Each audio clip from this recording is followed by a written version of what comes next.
हम लोग आधुनिक भारत का इतिहास पढ़ रहे हैं और आधुनिक भारत के इतिहास में जिस टॉपिक पर हम लोग चर्चा कर रहे हैं उस टॉपिक का नाम है आपका बंगाल विभाजन और स्वदेशी आंदोलन।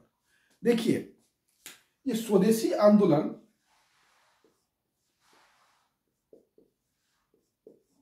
में मुख्य बल किस चीज पर था? ये जो बंगाल विभाजन और स्वदेशी आंदोलन का तात्कालिक कारण क्या था? बंगाल विभाजन। और बंगाल विभाजन ने स्वदेशी आंदोलन को जन्म दिया। तो स्वदेशी का क्या यहां पर अर्थ है, इसको भी थोड़ा सा ध्यान दीजिए। आत्मनिर्भरता और आत्मशक्ति का विकास। स्वदेशी आंदोलन का अर्थ था आत्मनिर्भरता तथा आत्मशक्ति का विकास।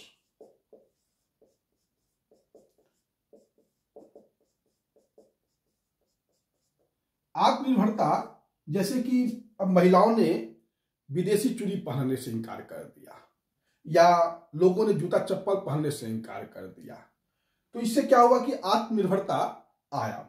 जैसे कि आप देखिएगा कि इस समय स्वदेशी आंदोलन के दौरान जो है बंगाल में जूता चप्पल के आयात पर 68% की कमी आई, 22% सूती वस्त्र के आयात में कमी आई।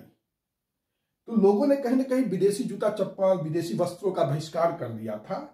और इस समय स्वदेशी आंदोलन के कारण आप देखिएगा कि रेशम उद्योग, वस्त्र उद्योग, हथकरघा उद्योग भारत का, उसके बाद लोहा इस्पात उद्योग, ये सभी उद्योग बहुत तेजी से पनपे। तो स्वदेशी आंदोलन के दौरान कारण कहीं ना कहीं भारत में शिल्प और उद्योगों का पुनः उत्थान हुआ।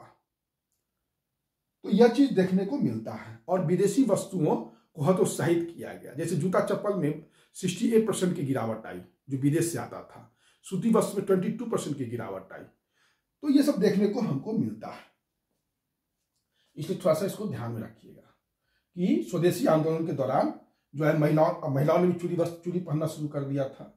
तो चूड़ी पहनने से मना कर दिया था। तो स्वदेशी आंदोलन के दौरान जो है विदेशी वस्तुओं के आयात में कमी आई और स्वदेशी उद्योगों का बढ़ावा हुआ। स्वदेशी उद्योग धंधों का स्वदेशी शिल्प और उद्योग का बढ़ावा मिला।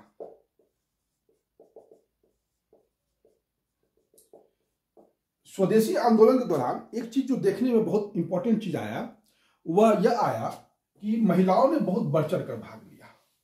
पहली बार महिलाएं घर से बाहर निकली और सार्वजनिक मंच पर अपनी उपस्थिति दर्ज कराई, धरना में भाग लिया, प्रदर्शन में भाग लिया और बहुत राजनीतिक सम्मेलन में भाग लिया। तो बंगाल की महिलाओं में वह जो है कॉन्फिडेंस 1906 के आंदोलन में काफी देखने को मिलता है। यह भी थोड़ा सा डिस्कस की पॉइंट है। उसके बाद इस आंदोलन से कौन दूर रहे? तो किसान और बहुसंख्यक मुसलमान जो है इस आंदोलन से दूर रहे। स्वदेशी आंदोलन से बहुसंख्यक मुसलमान भी दूर रहे और किसान भी दूर रहे। जिस दिन 16 अक्टूबर 1905 को स्वदेशी आंदोलन की शुरुआत हुई, उस दिन लोगों के घर में चूल्हा नहीं जला था। लोग जो है गंगा स्नान करके बाहर निकले और वंदे मातरम जो है स्वदेशी आंदोलन का शीर्षक गीत था। इसको याद रखिएगा। स्वदेशी आंदोलन का शीर्षक गीत कौन था? वंदे मातरम। वंदे मातरम कौन लिखे थे? बंकिम चंद्र चटर्जी लिखे थे। ठीक, तो यह शीर्षक गीत था और लोगों ने शीर्षक वंदे मातरम का गाना गाया, एक दूसरे के राखी बांधा। राखी यहाँ पर एक प्रतीकात्मक है। राखी बांधने का उद्देश्य कि बंगाल का अंग्रेजों ने विभाजन तो कर दिया, लेकिन बंगाली जन समुदाय की एकता को अंग्रेज नहीं तोड़ सकते। राखी इसलिए बनाया गया था। और रविन्द्रनाथ टैगोर जो है इसको एक तरह से कह सकते हैं कि इसको राखी दिवस मनाने के लिए लोगों से आह्वान किया।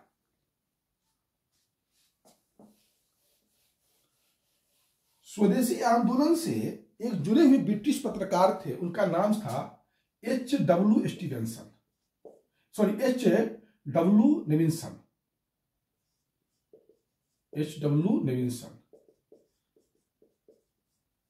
नेविन्सन जो थे वह स्वदेशी आंदोलन से जुड़े हुए ब्रिटिश पत्रकार थे। ये मैनचेस्टर गार्जियन के Manchester guardian, Manchester guardian London से प्रकाशित होता था, उसके ये जो है संपादक थे। उसके बाद ग्लासगो हेराल्ड,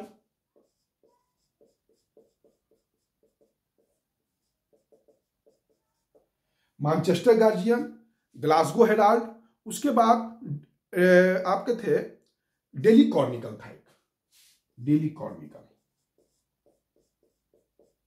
ये तीनों समाचार पत्र इंग्लैंड से प्रकाशित होता था। Manchester guardian, Glasgow Herald, daily Chronicle, ये तीनों के संवाददाता एच.डब्ल्यू. नेविल्सन थे, जो स्वदेशी आंदोलन के दौरान भारत में रहे थे 4 महीना तक, और यहां से जो है वह इन समाचार पत्रों को रिपोर्टिंग भेजते थे स्वदेशी आंदोलन का।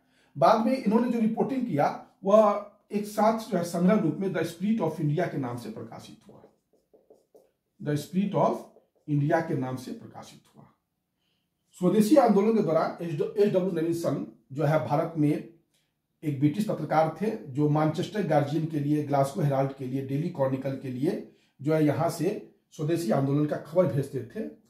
और बाद में ये 4 महीना रहे थे भारत में, और द स्पिरिट ऑफ इंडिया जो इन्होंने जो यहाँ से भेजा था न्यूज, उसको एक जगह संग्रह करके बाद में छापा गया था, उसको the spirit of India, so the new spirit of India, the new spirit of India.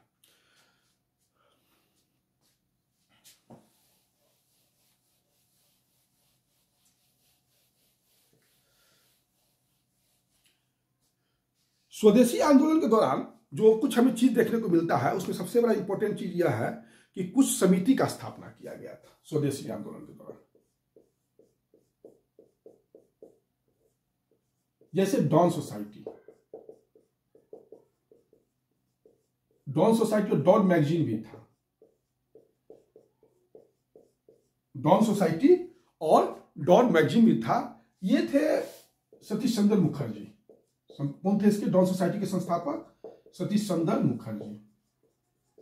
Don magazine जो था वो राष्ट्रीय शिक्षा पर बल देता था, राष्ट्रीय शिक्षा पर बल देता था। स्वदेशी आंदोलन के दौरान कुछ समिति की स्थापना की गई, उसमें डॉन सोसाइटी था। डॉन सोसाइटी के संस्थापक सतीश चंद्र मुखर्जी थे। डॉन मैगजीन भी इन्होंने प्रकाशित किया था, और जो डॉन मैगजीन में राष्ट्रीय शिक्षा पर काफी बल दिया जाता था। 15 अगस्त 1906 को राष्ट्रीय शिक्षा परिषद का स्थापना किया गया, राष्ट्रीय शिक्षा परिषद का स्थापना किया गया, और इस राष्ट्रीय शिक्षा परिषद के संस्थापक थे सदगुरु दास बनर्जी।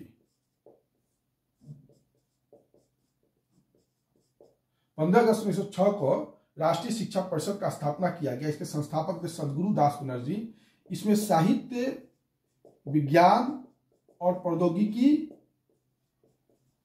की शिक्षा पर बल दिया गया। इसमें किस पर बल दिया गया? साहित्य, विज्ञान और प्रौद्योगिकी की शिक्षा पर यहां पर बल दिया गया।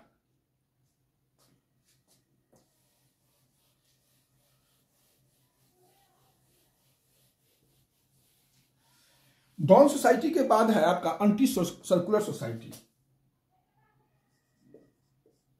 एंटी सर्कुलर सोसाइटी, ये संस्थापक थे कृष्ण कुमार मित्र। कृष्ण कुमार मित्र जो है एंटी सर्कुलर सोसाइटी के संस्थापक थे, कृष्ण कुमार मित्र। ढाका अनुशीलन समिति,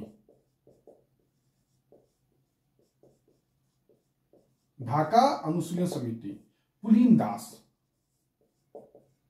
ढाका अनुशीलन समिति के संस्थापक कौन थे? पुलिन दास। एंटी सर्कुलर सोसाइटी के संस्थापक कौन थे? कृष्ण कुमार मित्र।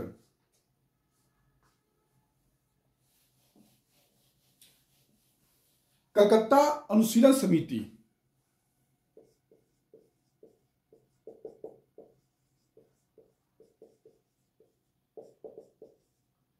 प्रमोद मित्र और सतीश चंद्र घोष। कलकत्ता अनुशीलन समिति के संस्थापक कौन थे? प्रमोद मित्र और सतीश चंद्र घोष। स्वदेश बांधो समिति,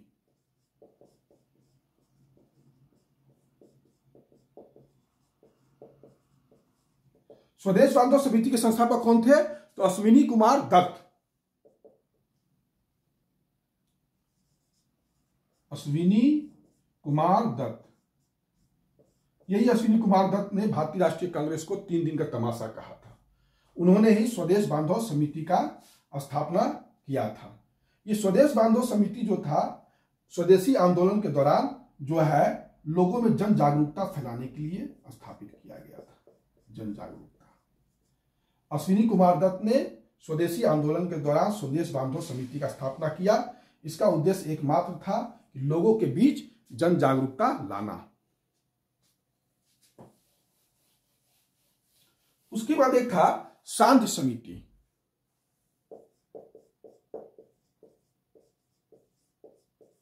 ब्रह्म बांधव उपाध्याय, ब्रह्म बांधव उपाध्याय। शांति समिति का संस्थापक कौन था? तो ब्रह्म बांधव उपाध्याय जो थे इसके संस्थापक थे। तो यह सब जो है कुछ समिति का स्थापना किया गया और राष्ट्रीय शिक्षा परिषद का स्थापना किया गया। उसके बाद है सांस्कृतिक विकास। इस समय में कुछ सांस्कृतिक विकास देखने को मिलता है। देखिए, सबसे इंपॉर्टेंट बात कि बांग्ला साहित्य का ये जो है स्वर्ण काल है। स्वदेशी आंदोलन में बांग्ला साहित्य का ये स्वर्ण काल है। जैसे कि अमार सुनार बांग्ला, ये लिखने वाले कौन थे? रविन्द्रनाथ टैगोर।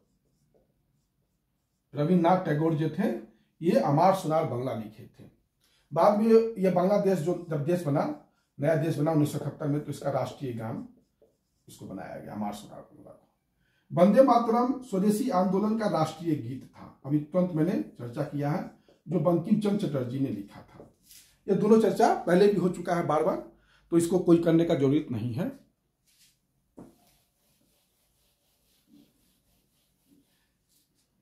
इसी समय कला में वास्तविकता का समावेश किया गया। कला में वास्तविकता का समावेश किया गया।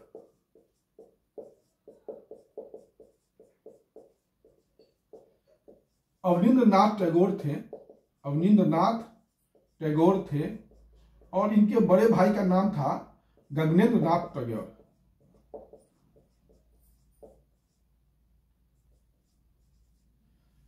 कला में वास्तविकता का समावेश किया गया। अवनींद्रनाथ टैगोर थे और इनके बड़े भाई थे गगनेंद्र नाथ टैगोर। 1907 में इसका जो है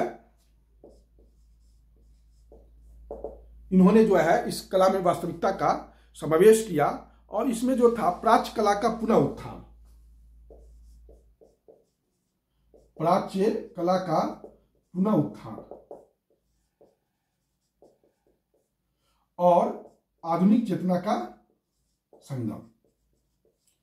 प्राच्य कला का पुनः उत्थान और प्राचीन कला का जो है नई चेतना, आधुनिक कला का नई चेतना, आधुनिक कला का नई चेतना।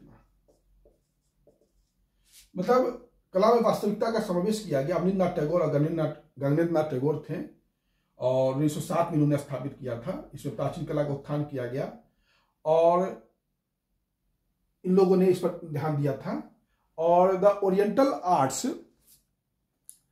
उसके बाद है the society of oriental arts,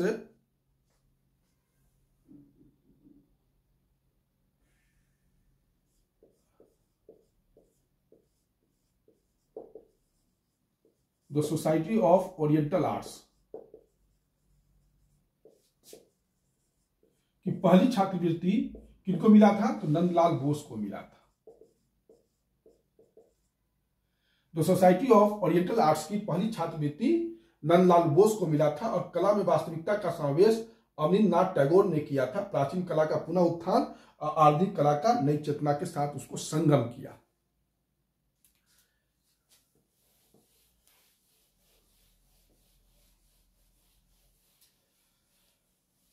उसके बाद विज्ञान के क्षेत्र में आइए। विज्ञान के क्षेत्र में जगदीश चंद्र बोस,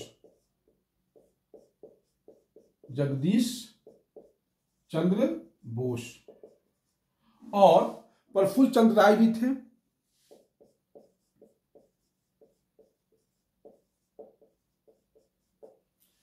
जगदीश चंद्र बोस और प्रफुल्ल चंद्र राय ये सब विज्ञान के क्षेत्र में थे। उसके बाद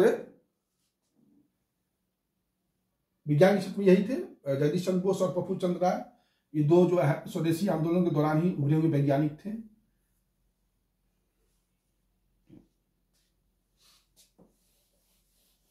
यह जो है स्वदेशी आंदोलन के दौरान जो सांस्कृतिक उद्भव हुआ उसके बारे में चर्चा है।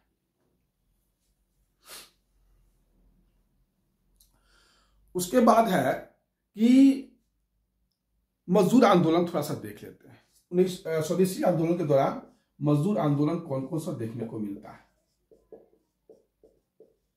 कलकत्ता में 1905 में प्रिंटर्स यूनियन की स्थापना हुई। कलकत्ता प्रिंटर्स यूनियन की स्थापना हुई, पहले भी चर्चा किए थे। अगर देखा जाए तो पहला मजदूर संगठन था। दूसरा बात यह कि 1906 में जमशेदपुर वर्कशॉप में हड़ताल हुआ था।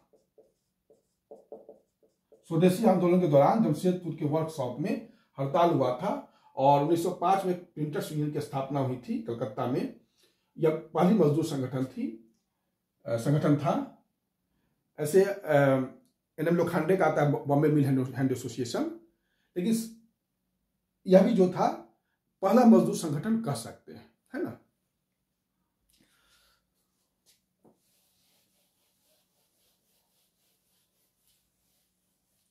अब है स्वदेशी आंदोलन के दौरान कांग्रेस की क्या रणनीति थी। कांग्रेस का क्या था। 1905 में स्वदेशी आंदोलन मतलब जिस साल हुआ बंगाल विभाजन हुआ था तो बनारस में कांग्रेस का बैठक हुआ था और गोपाल कृष्ण गोखले जो है इसके अध्यक्ष थे। गोपाल कृष्ण गोखले जो थे वह उदारवादी नेता थे और उग्रवादी जो नेता थे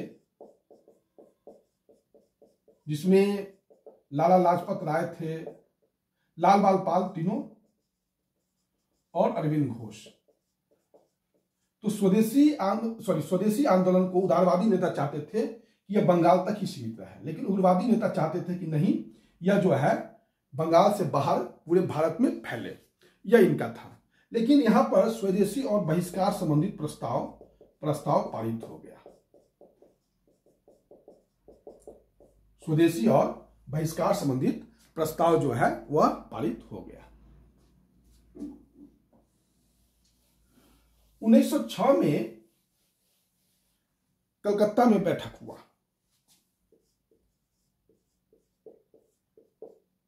कलकत्ता में हुआ। दादा भाई नौरोजी जो है इसके अध्यक्ष बना दिए। अब जब तिलक लोगों को यह बात सूचना मिला कि दादा भाई नौरोजी अध्यक्ष बन गया है तो काफी मन महसूस लिए इन लोगों ने, और यही कारण था कि तिलक जो है दादा भाई नौरोजी की, चाहे लाला लाजपत राय हुए चाहे अरविंदो घोष हुए, सब दादा भाई नौरोजी की इज्जत करते हुए मन को नहीं होता है कि कुपित करके कुछ नहीं बोल सके, लेकिन दादा भाई नौरोजी ने इतना जरूर कल्याण किया 1906 में कि अपने अध्यक्षीय भाषण में स्वशासन का अर्थ उन्होंने स्पष्ट कर दिया। स्वशासन का अर्थ स्पष्ट कर दिया। 1907 में भारतीय राष्ट्रीय कांग्रेस की बैठक होने वाली थी नागपुर में।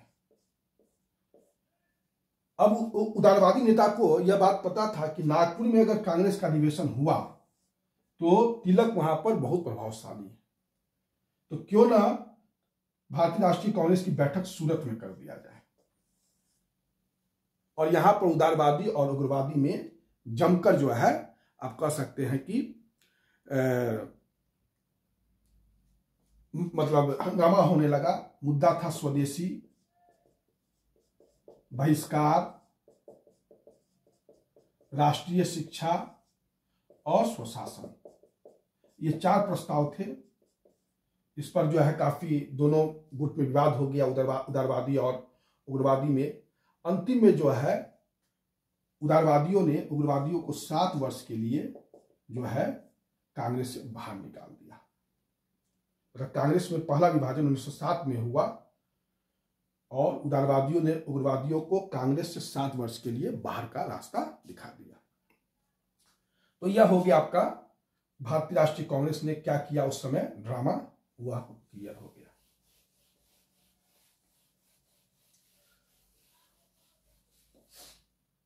लेकिन 1906 में दादा भाई नौरोजी ने स्वशासन का जो है अर्थ स्पष्ट कर दिया। यह इतना इन्होंने जरूर काम कर दिया।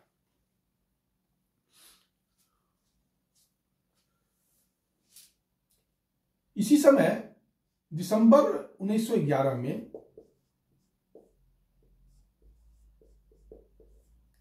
जो है जॉर्ज पंचम अंग्रेज राजा थे और उनकी महारानी मेरी, ये दोनों दिल्ली आए थे और दिल्ली दरबार का आयोजन किया गया। 12 दिसंबर 1911 को यह घोषणा किया गया कि बंगाल जो है विभाजन किया गया था 1905 में, उसको वापस ले लिया जा रहा है और बंगाल जो है वो एकीकृत हो गया। बंगाल जो पहले 2 था, अब बंगाल जो है 1 हो गया। 12 दिसंबर 1911 को यह घोषणा किया गया और बंगाल से बिहार और उड़ीसा को एक अलग प्रांत बना दिया गया। बिहार और उड़ीसा को मिला के एक प्रांत बनाया गया। 1912 में ये एक प्रांत बन गया और आसाम को भी एक प्रांत बना दिया गया। आसाम की स्थिति 1874 में वाली स्थिति कर दी गई, सिलहट भी दे दिया गया और आसाम भी 1912 में एक प्रांत बन गया और पूर्वी बंगाल पश्चिमी बंगाल अलग हो गया। लेकिन बंगाल, बिहार और आसाम जो है, बिहार और उड़ीसा एक प्रांत हो गया और आसाम जो है एक नया प्रांत 1912 में हो गया और बंगाल विभाजन रद्द कर दिया गया। राजधानी जो है पहले कलकत्ता थी, अब वो जो है 1912 में दिल्ली चला आया। तो इस तरीके से बंगाल विभाजन जो है वह रद्द कर दिया गया।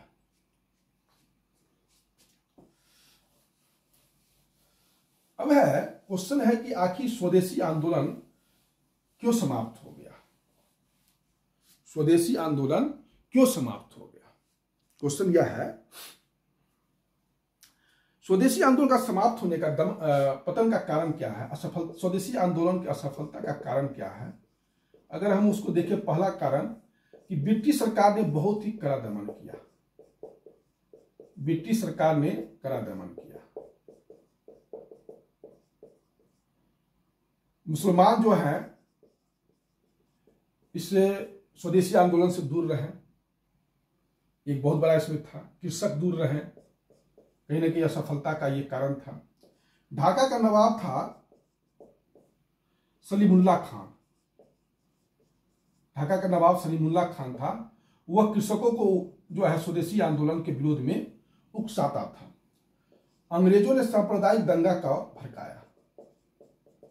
अंग्रेजों ने सांप्रदायिक दंगा को भड़काया, ये बहुत बड़ा कारण था। सिर्फ एक जगह के मुसलमान जो थे स्वदेशी आंदोलन के साथ थे, वह थे बारिशाल, जहां अब्दुल रसूल जो हैं इसके संगठन करता थे। लेकिन बाकी जो है बंगाल में सांप्रदायिक स्थिति जो है बनने लगा था।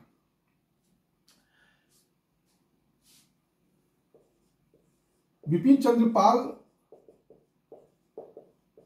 और अरविंद घोष, ये दोनों जो है संन्यास ले लिए राजनीति से। विपिन चंद्र पाल, अरविंद घोष, लाला लाजपत राय और बाल गंगाधर तिलक, ये 4 ऐसे व्यक्ति थे स्वदेशी आंदोलन के पिलर थे। तो विपिन चंद्र पाल और अरविंद घोष जो है संन्यास ले लिए। ये लोग चाहते थे कि स्वदेशी आंदोलन बंगाल से भी मतलब पूरे देश में फैले, बंगाल में फैले तो फैले, पूरे देश में फैले। तो इन्होंने संन्यास ले लिया। अरविंद घोष जो है संन्यास लेके पांडिचेरी चले गए और वहां एक आश्रम, अरविंदो आश्रम बना लिया। लाला लाजपत राय और अजीत सिंह को जो है देश से निकाल दिया गया। फिर वो अमेरिका चले गए, बाकी तो मैंने बताया ही था। फिर वहां से आए तो फिर उन्होंने जो किताबें सब लिखी सब चर्चा हो ही चुका है। लाला लाजपत राय और अजीत सिंह को देश से निकाल दिया गया। बाल गंगाधर तिलक को जो है इसी समय 1908 में 6 वर्ष का सजा दे दिया गया, जेल चले गए वो। वो तिलक जो है बर्मा चले गए, रंगून जेल में, जहां जाके उन्होंने गीता रहस्य लिखा। तो स्वदेशी आंदोलन इन सब कारणों से कमजोर पड़ता चला गया। 7वां में है चिदम्बरम पिल्लई को भी गिरफ्तार कर लिया गया। चिदम्बरम पिल्लई को गिरफ्तार कर लिया गया। चिदम्बरम पिल्लई जो थे वो आपको मद्रास में स्वदेशी आंदोलन के नेता थे, और एक और नेता थे हरिश्चंद्र राव। हरिश्चंद्र राव, इन दोनों को गिरफ्तार कर लिया। चिदम्बरम पिल्लई को भी गिरफ्तार कर लिया गया और हरिश्चंद्र राव को भी गिरफ्तार कर लिया गया। स्वदेशी आंदोलन के जो पहले नेता थे सुरेंद्रनाथ बनर्जी, जब 1911 में ब्रिटिश सरकार ने बंगाल विभाजन रद्द कर दिया तो रातों रात जो है राजभक्त बन गए और वो ब्रिटिश के बहुत बड़े समर्थक बन गए। तो इस कारण से जो है स्वदेशी आंदोलन जो है वह असफल हो गया। और दूसरी बात यह भी है कि स्वदेशी आंदोलन के असफल होने में उदारवादी और उग्रवादी जो भारतीय राष्ट्रीय कांग्रेस के दल थे, उन्होंने आपस में लड़ के जो है स्वदेशी आंदोलन को बहुत बड़ा चोट पहुंचाया। रविन्द्रनाथ टैगोर भी हट गए स्वदेशी आंदोलन से, कल मैंने चर्चा किया था। तो ये सब कारणों से जो है स्वदेशी आंदोलन आपका फेल्योर हो गया। और यही है आपका स्वदेशी आंदोलन। स्वदेशी आंदोलन में जो भी क्वेश्चंस आएंगे वह इसी के अंदर आएंगे, इसके बाहर कुछ भी नहीं पूछा जाएगा आपसे।